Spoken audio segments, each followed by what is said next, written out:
Hotel history, Libby's Hotel and Baths, New York, New York. In the late 1920s, the stock market was soaring, businesses were enjoying record profits and developers were constructing new buildings at a rapid pace. Mortgage companies began offering mortgage-backed securities, a new type of investment. One of the new buildings was the 12-story Libby's Hotel and Baths, built in 1926 at the corner of Christie and Delancey Streets in New York's Lower East Side. It was the first all-Jewish luxury hotel with an ornate swimming pool, modern gym, Russian-Turkish baths and lounges open to the entire community. The developer was Max Bernstein, an immigrant from Slutsk, Russia, who arrived in New York with his family in 1900 when Max was 11 years old. The streets where Max grew up on the Lower East Side were filled with pushcart vendors, some with horse-drawn wagons, kids playing street games and tenement dwellers socializing on the stoops. Unfortunately, when his mother Libby died within 1 year, Max ran away from home and spent the night in a small park nearby. In later years, Max said that his dream of building Libby's Hotel on the corner of Christie and Delancey Streets came to him that night. After years of owning a series of restaurants, each of them named Libby's, Max was able to acquire land on his favorite corner where he built the hotel that opened on April 5, 1926. Max was apparently a natural-born publicist because he invested an extraordinary amount of energy and money in an extensive promotional campaign in the many Yiddish-language daily newspapers. On opening day, the New York Times joined the other papers in reporting the grand opening. The Libby Hotel featured a spectacular two-story lobby with a richly colored plaster ceiling supported by fluted marble columns. The hotel had meeting rooms, ballrooms and 2 kosher restaurants. Max held charity events and swimming classes for neighborhood children.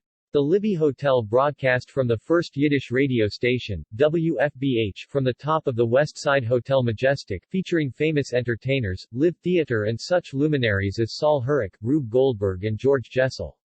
Bernstein spared no expense, hiring as his musical director Joseph Cherniavsky, leader of the Yiddish American Jazz Band and widely known as the Jewish Paul Whiteman. For its first 2 years, the hotel seemed to be a huge success, but by the end of 1928, the roof fell in. A glut of new hotels had opened in New York. Many, in order to remain solvent, began to cater to Jews, siphoning off Max's clientele. Max might have been better able to compete if his emotional state was not already in a downward spiral. On October 20, 1926, his wife Sarah died.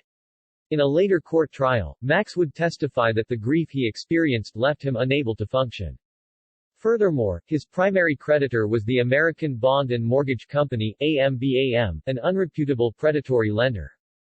Just prior to the 1929 stock market crash, AMBAM foreclosed on the hotel and, in a strange twist of fate, Mayor Jimmy Walker appointed Joseph Force Crater, a Tammany-connected lawyer as the receiver.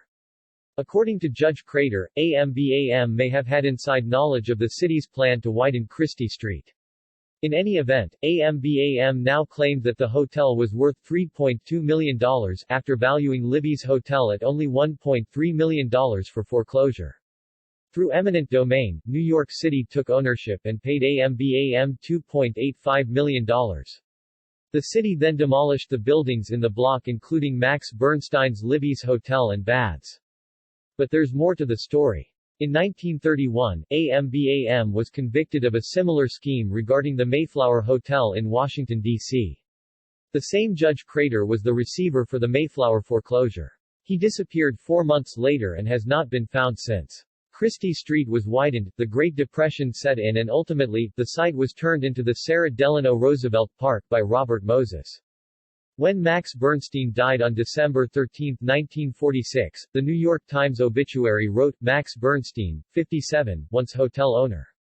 Built $3 million edifice in slums, only to see memorial to mother raised. That would be the end of this fascinating story except that the Pack-and-Trigger * article reported the following sequel. The story of Libby's faded into obscurity until the summer of 2001, when a section of the pavement near the corner of Christie and Delancey Streets caved in, creating a sinkhole. The hole grew large enough to swallow an entire tree and began to encroach on city streets and the nearby senior center in Sarah Delano Roosevelt Park. In those innocent days before September 11, the sinkhole seemed to be the biggest threat facing Lower Manhattan. City engineers did not know the cause, so they lowered a camera into the void. To their astonishment, 22 feet below the surface they found an intact room, complete with bookcases. When they searched records at the municipal archives, they learned that Libby's Hotel once stood there and that they had discovered a room in its subbasement. In a New York Times article from September 11, 2001, New York City Parks Commissioner Henry J. Stern was quoted as saying, "It reminds me of Pompeii." In contrast to Pompeii, no attempt was made to reach the room or excavate it. The city engineers chose to fill it with grout, burying the room and its mysterious contents. A new tree was planted, and the park repaved. Ritz with a Schwitz by Shulamith Berger and J. Zion, Packenträger, Spring 2009. His new book, Great American Hotel Architects Volume 2, has just been published. Other published hotel books. Great American Hoteliers, Pioneers of the Hotel Industry, 2009. Built to Last, 100-plus-year-old hotels in New York, 2011. Built to Last, 100-plus-year-old hotels east of the Mississippi, 2013. Hotel Mavens, Lucius M. Boomer, George C. Bolt, Oscar of the Waldorf, 2014. Great American Hoteliers Volume 2, Pioneers of the Hotel Industry, 2016. Built to Last, 100-plus-year-old hotels west of the Mississippi, 2017. Hotel Mavens Volume 2, Henry Morrison Flagler, Henry Bradley Plant, Carl Graham Fisher 2018. Great American Hotel Architects Volume 1 2019. Hotel Mavens, Volume 3, Bob and Larry Tisch, Ralph Hitz, Cesar Ritz, Kurt Strand.